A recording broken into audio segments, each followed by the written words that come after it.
అందరికీ నమస్తే అండి. ఈరోజు విలేజ్ స్టైల్లో పీతల పులుసు ఏ విధంగా పెడతారనేది మీకు అయితే చూపించబోతున్నామండి. ఇదిగోండి చూడండి, చాలా అంటే చాలా టేస్టీగా ఉంటుందండి. స్మెల్ కూడా చాలా గుమగుమలాడుతూ వస్తుంది.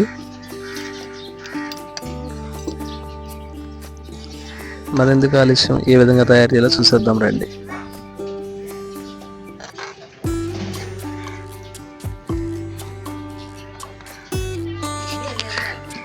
ముందుగా పీతలను తీసుకొని వాటిని శుభ్రం చేసుకొని 4-5 సార్లు శుభ్రంగా కడుక్కోవాలండి. కడుక్కొని ఈ విధంగా శుభ్రం చేసుకున్న తర్వాత వీటిని సెపరేట్గా ఒక దాంట్లో పెట్టుకొని పక్కన పెట్టుకోవాలండి. ఇదిగోండి, మేమైతే మొత్తం పీతలన్నీ శుభ్రం చేసి వాటి గండలు అవి వేరు చేసామండి. తర్వాత ఉల్లిపాయ ముక్కలు, పచ్చిమిర్చి, టమాటా ముక్కలు ఈ విధంగా కట్ చేసుకొని వాటన్నిటిని కూడా ఒక బౌల్లో తీసుకొని పక్కన పెట్టుకోవాలండి. ఒక ప్యాన్లోకి ఆయిల్ తీసుకొని బాగా ఆయిల్ హీట్ అయిన తర్వాత మనం ముందుగానే కట్ చేసి పెట్టుకున్నటువంటి పచ్చిమిర్చి, వెల్లుల్లి,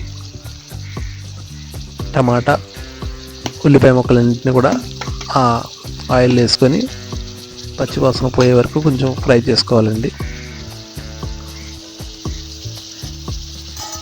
ఈ విధంగా అటు ఇటు కలుపుతూ పచ్చివాసన పోయే వరకు ఆయిల్లో వేయించుకోవాలండి.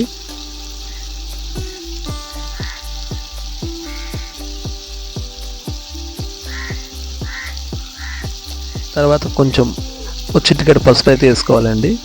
ఈ పసుపు వేసుకోవడం వల్ల నీచు వాసన రాకుండా ఉంటుందండి.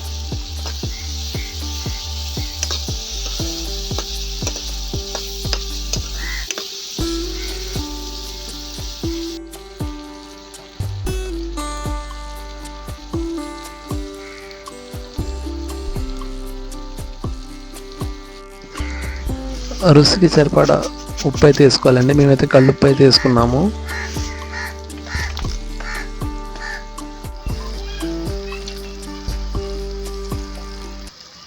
అలాగే ఇందులోకి మనం ముందుగా దంచి పెట్టుకున్న అల్లం, వెల్లుల్లి, జీలకర్ర ఈ పేస్ట్ని అయితే ఇందులో వేసుకోవాలండి. వేసుకొని దాన్ని కూడా ఆయిల్లో పచ్చివాసన పోయే వరకు అటు ఇటు తిప్పుతూ వేయించుకోవాలండి.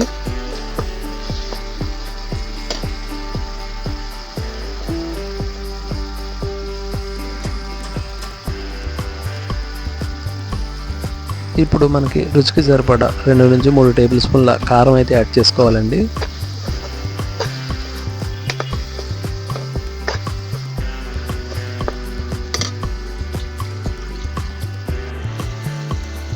ఈ విధంగా అయిన తర్వాత మనం ముందుగా శుభ్రం చేసి పక్కన పెట్టుకున్నటువంటి పీతల యొక్క గండలు ఇవన్నీ కూడా అందులో వేసుకోవాలండి.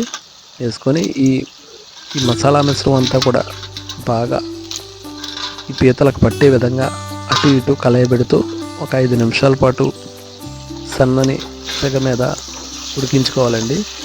ఈ విధంగా చేయడం వల్ల ఆ మసాలా అంతా కూడా ఈ పీతలకు బాగా పడుతుందండి. అటు ఇటు కలయబెడుతూ సన్నని మంట మీద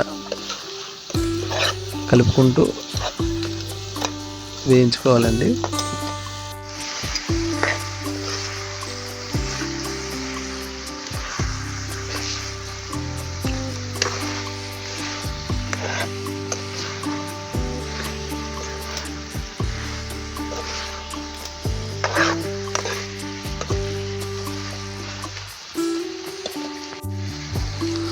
ఈ విధంగా వేగిన తర్వాత కొంచెం వాటర్ అయితే యాడ్ చేసుకోవాలండి. ఈ వాటర్ యాడ్ చేసుకున్న తర్వాత ఈ వాటర్ అంతా ఇంకిపోయే వరకు మనం ఈ మిశ్రమాన్ని ఉడికించుకోవాలండి. ఇలా ఉడికించుకున్న తర్వాత బాగా డ్రై అవుతుంది, వాటర్ అంతా ఇంకిపోతుంది. ఇవన్నీ చూస్తున్నారు కదా, ఈ విధంగా వాటర్లో బాగా డ్రై అయిన తర్వాత మనకి పైన ఆయిల్లా పైకి తేలుతుందండి. అలా తేలింది అంటే మనకి పీతల పులుసు అయితే రెడీ అయిపోయినట్టే.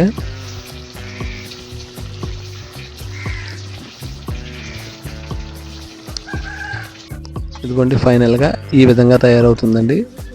పీతల పులుసు ఎలా వండుకున్నా సరే చాలా అంటే చాలా టేస్టీ ఉంటుందండి.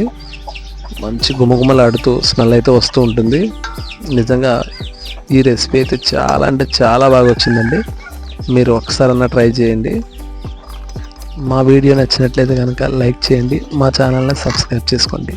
ఇలాంటి మరిన్ని వంటల కోసం మా ఛానల్ని సబ్స్క్రైబ్ చేసుకోండి. Thank you for watching.